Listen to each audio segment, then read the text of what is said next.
Victoria and Charles sent this over from the soap. They sent it to me personally from my office and said, since I seem to be so fixated on hair, that this was a little gift for appearing on the show, and I just wanted to thank them. You have a great head of hair. My next guest has a great head of hair. Thank you, Roger. Huh? Joe Sirola, welcome. A pleasure, Nice Roger. to see you. You have one of those voices that I just, I always feel like when I'm sitting next to you, I have to lower my pitch. Whether you like it or not, you got to hear me all day. Is that right? Yeah. What? Tell the folks what you do. You're a voiceover actor. Well, you're a veteran I'm an actor. Primarily, I'm an actor. You're an actor, but you do a lot of voiceovers. Yeah. Now, give me some idea of clients that you work for. Well, for example, Hertz, the #1 way to rent a car. Club Med for that antidote to civilization. Mobil One, the oil that saves you gas. Wendy's Super Saver menu, only 99 cents. NyQuil for that sniffling, sneezing, stuffy nose, stuffy head, so you can sleep medicine. We have a lot of them. Wow. Thank God. Wow. Yeah. And they pay residuals. Oh, yeah. I hate to be mercenary here, but the audience is sitting at home saying, you know, I hear if you get into commercials, you're going to make a lot of dough. It's a lot of dough. It is a lot of dough. All right. I'd say 97% of my income is voiceovers. Really? Yeah. Can you give us an idea so we won't get you in trouble with the IRS? Let's say you do a commercial for a Hertz. You get what's called a session fee. Right. Right? And that is how much if you're a well-known... Well, the session fee for voiceover is $300. On cameras, I think $375. Okay, so that's scale, but I you would get over double scale. So that's $600 just to do the commercial, right? Okay, so you get $600. But generally, you do 8 or 10 at one session. So you're okay. So you're doing 8 or 10, and you get 600. So you get 6,000 for that day. Yeah. That day's work, right? Now, it goes on the air and runs for 3 years and runs a lot. What do you make? What kind of checks do you get? Well, on one commercial, see, the thing is, for example, with Wendy's, I do probably 30 or 40 commercials a year. Right. Not one. Okay. So one good commercial can net you in a year probably 40 or 50,000 for one. Wow. And how many do you have running at any one time? Probably 30 or 35. Oh! Oh. Yeah. Could you give me a... We need to build a new studio here. I'd like to build a new studio. If you could just take out your wallet, we could do that. Listen, it's great to have you. When you were a kid, did you ever think you'd grow up to make that kind of dough? No. As a matter of fact, it was funny. A friend of mine, Eddie DeJulia, who invented the Steadicam, you know, that camera that... Yeah. We were talking the other day, and we said, when we were not kids, when I first came to Hollywood, I was 28, 29, and Eddie was then around 30, and he was working, and we both looked at each other and said, Joe, if we could only make $100 a day, can you imagine $100 suits, you know? And now, never dreamed of it. As a matter of fact, when I was 28, when I became an actor, I remember, I was sales promotion manager for Kimberly-Clark, Kleenex, Kotex, Delta. You were a businessman. I was a businessman. I had an expense account, I had an automobile, I had a secretary. The dream of every immigrant that their son, my folks came from the old country with a half a buck, right? And here I am, I went to Columbia, got my degrees, got out, was a big company, 28 years old, and I quit. Wow. I came home, I said, I got a job, $15 a week off Broadway, doing an off-Broadway show. That was rehearsal. But when we went on the air, it was $40 a week. Yeah, but your father wanted to disown you. They just thought, well, they thought you lost it, huh? Joe's gone. You know, they talked to my friends, they poor guy, Joe. You know. Wow. But thank God, within a year, no, and I remember writing a journal note. I kept a journal then. I said, within 1 year, if I'm the understudy to a spear carrier, I'll be pleased with my progress. Myself for art, not art for myself. I mean, myself for art, not art for myself. I was so excited about acting. You were nuts, Joe. And I was, man. Nuts. But I was lucky, too. Within a year, I was co-starring in The Unsinkable Molly Brown with Tammy Grimes. Wow. I had my own soap opera called The Brighter Day with Nancy Malone, where I played Peter Nino, which was 4th in the ratings. I was doing commercials. I said, what is this? It's tough. Nothing to it. Met Richard Burton. You know, he was in Camelot when I was doing Molly Brown. Right. So we became great friends for a year. We were out every night. And one night he said, Joseph, I'm doing a thing called Cleopatra with Elizabeth Taylor in Rome. You must come and keep me company. So I went with Richard. I quit the soap opera, quit the Broadway show. I went to Rome with Richard. Spent 3 months there, came back, flew to the coast. I started in The Untouchables, Perry Mason, Andy Griffith. I was the New York actor. See, Broadway actor going to Hollywood, that's a big deal. I know. I was doing great. I said, what's all this stuff about actors not working? And then it happened. 2 years. You're kidding. 2 years, I couldn't get arrested. I made $3,200 in 1965. That's $55 a week unemployment. Then they increased unemployment, so I made $5,200 the next year. What year was that? 66 and 67. Tough years for you. Oh.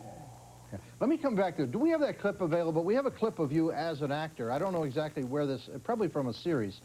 Were you in a CBS I was in the series? series, yeah, Wolf with Jack Scalia. Okay, let's see that clip. If we've got it, roll it. To me for, huh?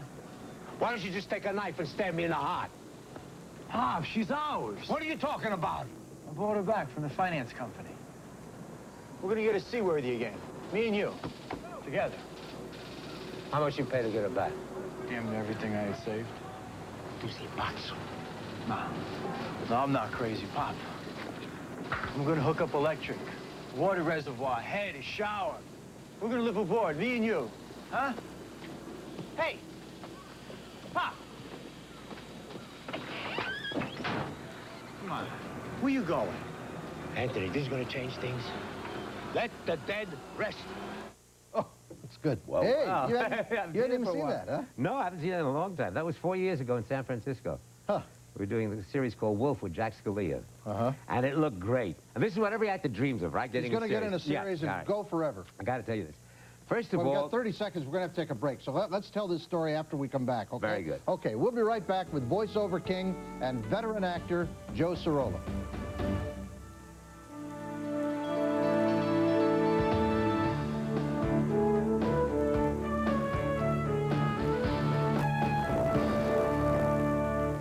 Joe, you made a lot of your money in voiceovers. We're back with Joe Sirola. But you were telling me a story about getting a series. Tell me about that. Let me give you an example. An actor waits around. His dream is to get a series, right? You get a series, you run 3, 4 years, you're a millionaire. Because it's a steady income. It's steady income. Not only that, they give you a lot of money. For example, all right, say the weekly, the average star on not a big star, I mean the average star, all right, on Wolf, the series, right? It's $25,000 a segment. That's a lot of money. Now, the guest star only gets $2,500, $3,500. So as a guest star, you could do 10 guest star appearances in a season. It's not that big. But if you got a series, it's a lot of money. And then if the series runs, the next year and the following year, you're making a lot, big money. So they say if you have 3 years with a series, you can retire. Financially, you're in good shape. But to get one, that's the big thing, right? So now, there was a series. Now, here's the way it works. The network will get, we'll say 50 scripts, maybe 100 scripts. They read them. They pick maybe 8 or 10. They decide to do a pilot film. After the pilot film is done, they decide on maybe 2 for the whole season. That's out of like 100 scripts, you got 2. So you figure you've made the cut. Made it, I'm in the bag. But the auditions, you have to audition like 3 times. I auditioned for Wolf. I had to do everything. You finally got it, you say, you're in the... I mean, it's made. Now I'm made, right? The publicity comes, everything happens. They put us opposite Roseanne. Oh. So we knew from the start that we didn't have a chance. God. And this happened with me with the Montefuscos. It was all set. They went through the same process. Yeah. We do the show. They put us opposite the Waltons. In those days, that was impossible. So it's the scheduling of the series and where it is. Oh, sure. As well if as you anything. follow, for example, like 911, you know the series Yeah, with Shatner. sure. He's in a beautiful, I mean, he's in a spot following Roseanne, and there's no competition. So, I mean, you can't go wrong. That's amazing. Go back to the commercial business. It's not just the voice. The voice is great, but it's the interpretation. It's how do you put a subtle twist on a word or a sound. Where did you learn how to do that? Well, well, first of all, people who think I'll get calls from people and they'll say, hello, Joe, my name is so-and-so, and so-and-so suggested I call you. I can see they're auditioning already with that deep voice. Yeah, right. But it doesn't mean a thing. Right. Years ago, remember, it was Vic's Formula 44. Now, for example, Eddie Barth, I got to tell you a story. Do you know Miller Lite? Miller Lite, everything you wanted to be and less. Yeah. Made $1 million a year for 7 years with that kind of voice. Yeah. So what has the voice got to do with it? It's I got what fits the particular commercial. And the way that happened, the producers they were getting the series set together, getting the campaign set. They said, any actors out there? Because he was a hustler. And they said, you an actor? And the secretary said, yeah, what's your name? Eddie Barth, with that voice. He said, come, you want to just say this one line? He said, yeah, Miller Lite, everything you always wanted to be and less. They put it on the scratch track, showed it to the sponsor. They said, that's great. So we kidded him. He never went back into a studio. He said that one line and made $1 million a year for 7 years. Wow, that's incredible. But here's where I was lucky. I told you about my $3,200 a year and Right. my $5,200 a year. I was sitting in an office waiting for a young lady, and a guy came out and said, Mr. Sirola, did you ever think of doing voiceovers? I said, what's a voiceover? I didn't know what a voiceover was. He said, well, on the commercial... This is in the 60s. It's 67. 67, okay. It's the voice that you hear when the thing's going on, you know. So I said, well, I don't know, why not? It's a lot of money. He said, a lot of money. He said, have you got an hour? I said, sure. So he gave me a microphone. He gave me some copy. He said, okay, read. So not knowing any better, I said, Vicks Formula 44 has a cough suppressant as effective as codeine, but not narcotic. So next time you have a cold, try Vicks Formula 44. I think you'll like it. He said, wow, that's interesting. That's what do you mean interesting?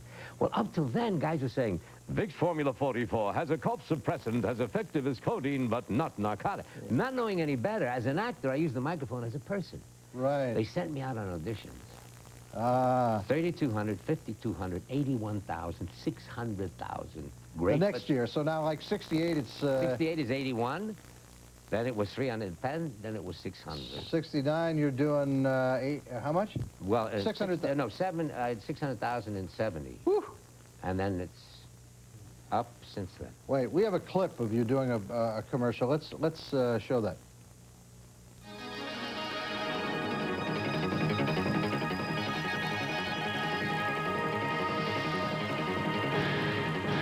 You are what you eat. What's true for man is true for machines. The right diet can make a difference. Boy, that is so nice. And it is. It's soft. It's not that old hard shell. I'm talking to, what I do, if there's a product, like we'll say mobile, I think of who I'm talking to. I get an image as an actor of the person I'm speaking to, and I use the microphone as the person. So actually, you are what you eat. What's true for man is true for machine. Like, I've got a secret that I want to share with you. It's not... How do you avoid the mobile commercial sounding like another commercial? That's the instinct of an actor, I think. If I'm doing Club Med for that antidote to civilization. I mean, you want warmth and fun. But if you're saying, GE, we bring good things to life. You don't want GE, you want warmth, but you want... Sincerity. Yeah, but, you know, how do you prepare a child for exploratory surgery? How do you, you don't smile as much. Right. If you're doing Wendy's Super Saver menu, only 99 cents, you're talking about Dave Thomas and the fun of going... So it's all instinct, and that's why I think they hire me, because, there are 5 big executives at every session. These guys are making big money. Do they know what they want? They know. I'll do 6 commercials in 20 minutes, they're out of there. Really? For example, if they say... That's why they hire you, One of the... Not the voice. Not they the know voice. they can get out of there. They can get out of there in 20 minutes. That's why. But if they say a radio, say 58.6 seconds, I'll do it in 58.6. It's a gift. Huh. I just know exactly I can come in. If this is 3.4 seconds, it's 4.2. So I'm very lucky that way. We're jumping all around, but I want to go back to acting because you mentioned Richard Burton. Tell me about Richard Burton. Oh, my God. Oh, my God. Did he drink as much as... Whoa. Hard drinking, God, right? You can't. Richard had a bottle during the day. Like, I wouldn't have a drink at lunch if I was doing the show. I was doing Molly Brown. It was my first year in the theater at night. I wouldn't have a drink because if I didn't get a laugh at night, I'd blame it on the booze, right? After the theater, I'd go out with him. But during the day, he'd have a bottle. He'd have his bottle. He'd come to the theater at 7:30. It was 8 o'clock curtain then. And Bob Wilson, his dresser, would set up his drinks. He'd have vodka and tonic while he's putting on his makeup. Now, mind you, he's already had a bottle, right? He comes on and says, I know what my people are thinking tonight as home through the shadows they wander. Everyone's smiling with secret delight, and that's what simple folk do. So they say he goes off the stage, applause, applause. He's waiting with another drink. As they're applauding, I have been informed by those who know them well. They find relief in quite a clever way, and that's how it. Applause, applause. He goes off while he's changing. Another one. So he drank a bottle during the performance. Then I would meet him at 11:30, and we'd go out till 4 or 5 in the morning, and I'd have my half bottle, 3/4. He'd have, and the more he drank, the more articulate he became. You're kidding. He did not deteriorate. No. That's incredible. That is incredible. Tremendous. I mean, he spoke French, he spoke Italian, he spoke Welsh, he spoke very English. intelligent I missed him desperately. I mean, we were together for a year. It was the most exciting period I've ever had, ever. We have to take another break, Joe. We'll be right back with Joe Sirola. Stay with us.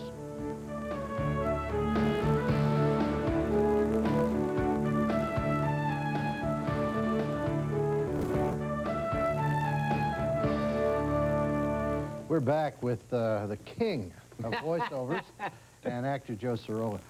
You were telling me about Burton and how he drank. He really did drink. I mean, they used to say Dean Martin drank, but everybody said behind the scenes he drank, but it wasn't like Richard. They wasn't serious, right? But he was a serious drinker. Very serious. I must just parenthetically about Dean Martin. This is a true story. I played the Riviera Country Club out and Dean was a great golfer, loved golf. Right. And you know the show he had, the Gold Diggers, whatever it was, where he'd come on like, where's my cue cards and all that stuff? Right. We were playing golf. 4 in the afternoon, I said, Dino. He said, what? She got the show tonight. He said, so what? Not till 7:30. I said, but don't you go to Riviera? No, don't worry. Listen. He finished the thing. He does indeed. He would go from the golf course get on the sensor. Now, where my cue cards are, everybody leave. Where do I sit? That was all legitimate. I thought everyone thought, you know. I thought it was like a, it was rehearsed. I know that. It was that that was it. Hey. It was the #1 show on the... But anyway, Richard. Great way. About ad-libbing. Right. The mind. One evening, he was supposed to come on stage in the forest of Morgan Le Fay with Pellinor. Right. And she's not there. She's not here, Pelly. This way it's supposed to go, right? He says, right, Arthur. And he says, I think I'll just nap in this tiny spot until she comes back. Go out and get some lunch. Right, Arthur? And then he goes off. That's the scene. This one night, Richard comes up very naughty. He says, she's not here, Pelly. He says, no. I think I'll just take a nap in this tiny, minuscule, diminutive, small spot. And Coote says, those are lovely words, Arthur. And he says, yes, you'll find them in the dictionary. And as Coote went off, he says, I know I won't find them in the script. Can you? Or for a week, Richard said, that two-bit vaudevillian, how dare he? It's the first time I've ever heard anyone top Richard. Really? Oh, he was wonderful. Yeah. Did you ever see him perform under the influence? Well, he was under the influence day and night all the time. It did not affect him. Never, ever did I notice that he, except for the last day, about 2 weeks before we went to Rome is when he said, let's go to Rome, I'm doing a thing called Cleopatra. So I quit Molly Brown, I quit Golden Rainbow. And so I saw the last week of his performances, just to learn from this guy. So in the last act of, you've seen Camelot? Yes, I have. In the last act, when I stand, is it all right? Sure. In the last act, the last moment, I'm in the audience in the 8th row, he stands up, as you recall, and he says, little boy's in the tent, he says, Right. he hears noises, what's that? Little boy says, what's your name? He says, Tommy Lord. He says, where are you from? Warwick, my lord. Now listen to me, Tom or Warwick. You'll not fight in the battle. You return to England alive. Go, go, Tom. And he goes, right? Then Pellinor comes out and says, who's that, Arthur? And he says, just a drop in the deep blue sea, but it seems some of them do sparkle, Pelly. Some of them do sparkle. That's the scene, right? The last night, I noticed something a little different. He says, what's that? Who's there? He says, me, my lord. What's your name? He says, Tommy Lord. Where are you from? Warwick, my lord. Neil. And he goes down. He says, now listen to me, Tom or Warwick. You'll not fight in the battle. You'll return to England alive. Go, go, Tom. And Pellinor comes down and says, Arthur, what are you doing? He says, kneel down. Kneel, Pelly. And he puts his arm around Pelly. He says, just a drop in the deep blue sea, but it seems some of them do sparkle, Pelly. Some of them do sparkle. Curtain comes down. The audience didn't know the difference. Of course, 2-3 minutes later, the curtain came up and they were propping him up and he was bowing. But no one knew the difference. The man was remarkable. He must have had 2 bottles during that show. Yeah, he could do anything. He could do anything. Yeah. Were you ever around him when he was with Elizabeth Taylor? Later, when he was doing Hamlet. Yes. But he was a brilliant businessman. Like he says, love, I'm doing this thing with this Cleopatra. He says, and a fellow named Joe Mankiewicz is producing and directing. He said, they said we start shooting in September, but I know with this Elizabeth Taylor, we won't start shooting until many, many months later. So I have a penalty clause in my contract. I said, are you sure we're going to be through February 1st? He said, well, I'm going to do The Devil and the Good Lord, La Diable and the Bon Dieu, the Sartre play. He said, I've already committed to it. He said, February 1st. He said, you're sure we're going to be through by February 1st? And Mankiewicz said, of course we're going to be through. He said, well, could we put just, to ease my mind, could we put a penalty clause in? He said, love, we're making $250,000 a year after February 1st. We won't even start shooting till February 1st. And sure enough, they shot till September. Joe Sirola, we've got to go. Thank you very much. You're a terrific guest. Great, great fun. Okay. Come back and see me. Thank you. Okay. And let's see. Thank you. Who's here tomorrow night? Oh, Eartha Kitt.